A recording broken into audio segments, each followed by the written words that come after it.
The man used the chaos caused by a delivery rider to slip into the police station like a ghost.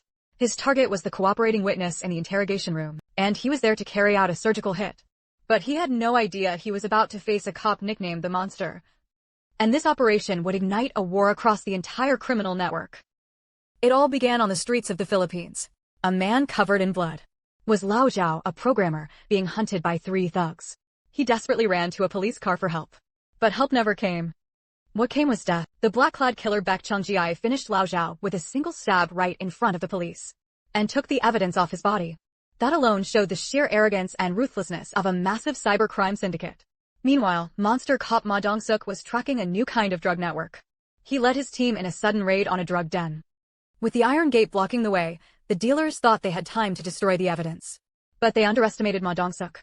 He ripped the iron gate open with his bare hands. Brute force was justice. On a phone seized at the scene, an app resembling a food delivery platform exposed a crucial lead. Buyers placed orders, and sellers handled delivery. The drug trade had been disguised as an 020 model. Ma Dong-suk decided to lie in wait. Using a sting operation, they rounded up a whole batch of delivery riders. But Ma Dong-suk was after the mastermind behind the app. The investigation led to the app's developer, Lao Zhao, the man killed on the streets of the Philippines.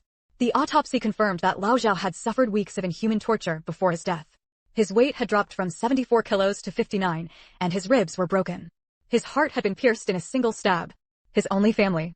Not long after claiming his body, his mother left a suicide note and took her own life in despair. That note became Ma Dong-suk's personal vow to solve the case.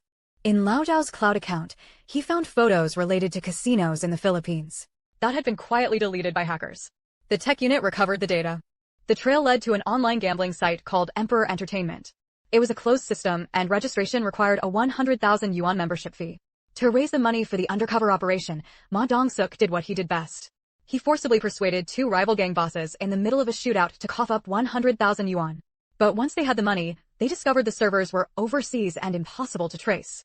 The case hit a dead end, and Ma Dong-suk went back to those 2 loving gang bosses. They gave him a key lead.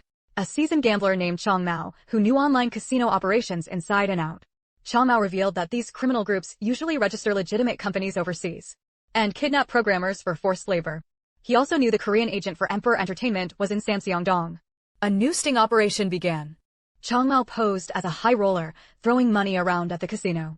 His terrible acting quickly caught the attention of a man in a suit.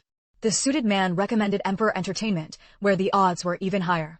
Just as the deal was about to close, Chong Mao's identity as a cop was accidentally exposed. But Ma Dong-suk had already laid a trap, and the man in the suit, along with his boss, Choi Woo-seon, were both taken down. Choi Woo-seon's arrest sent shockwaves through the entire criminal network, including its mastermind, the IT genius Jang Dong-cheol. And his enforcer partner, former Special Forces mercenary Baek Chung-ji, also surfaced. Jang Dong-ja handled the tech side and business operations, and was about to launch the new virtual currency, while Baek Chung-ki handled enforcement. Kidnapping, unlawful detention, murder. He maintained order in the digital empire through the most primitive means. He had no respect for Jang Dong-ja's virtual currency scheme, and he also killed an investment advisor who mouthed off to him. When he learned that Choi Yushan had been arrested, Baek Chung-ki was ordered to silence him. And that led to the opening scene. He flooded the station with fake food delivery orders, clogging up the entrance. Then he slipped in during the chaos and carried out the hit cleanly. This murder inside the police station got Ma Dong-suk's task force shut down by the brass. But Ma Dong-suk refused to give up. Holding Lao Zhao's mother's suicide note, he knew this was no ordinary case anymore. He came up with a crazy plan. To lure the enemy out, he even asked the commissioner to kneel in front of everyone, just to win back control of the investigation. He was going to fight fire with fire. If they couldn't crack Emperor Casino, then they'd build one of their own and steal their customers. The plan got the green light. The entire police station turned into a makeshift tech startup. The cyber unit handled the payment gateway, and the investigative unit ran operations, while the forensics team maintained the site. Longhair was sent to the Philippines to rent a warehouse and recruit dealers. They set up a highly realistic live stream base for an online casino. Just like that, an illegal online casino run by the police went live. Meanwhile, cracks within the crime syndicate were growing wider.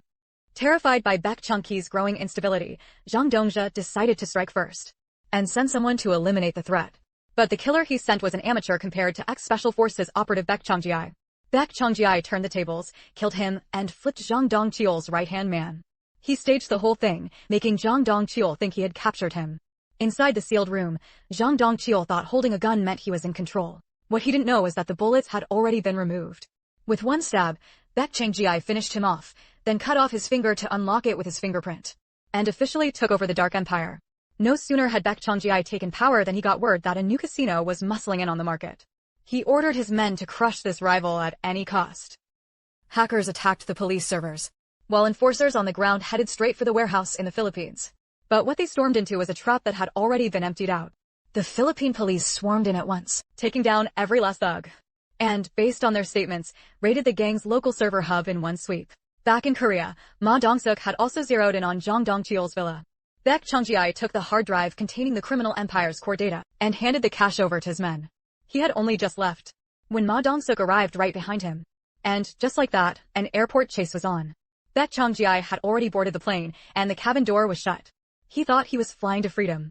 But Ma Dong-suk charged straight onto the aircraft. Inside the cramped cabin, the monster cop and the former Special Forces soldier began their final showdown. Baek Chang-ji fought with a table knife, every strike aimed to kill, every move going for the arteries. Ma Dong-suk was bare-handed, overpowering technique with sheer strength. He seized his opponent's wrist and snapped it with brute force, then rained down heavy punches until Baek Chang-ji was completely broken. And with that, every criminal was finally brought to justice. Ma Dong-suk kept the promise he made to a dead mother. With the most primal form of justice, he brought the most high-tech evil to an end.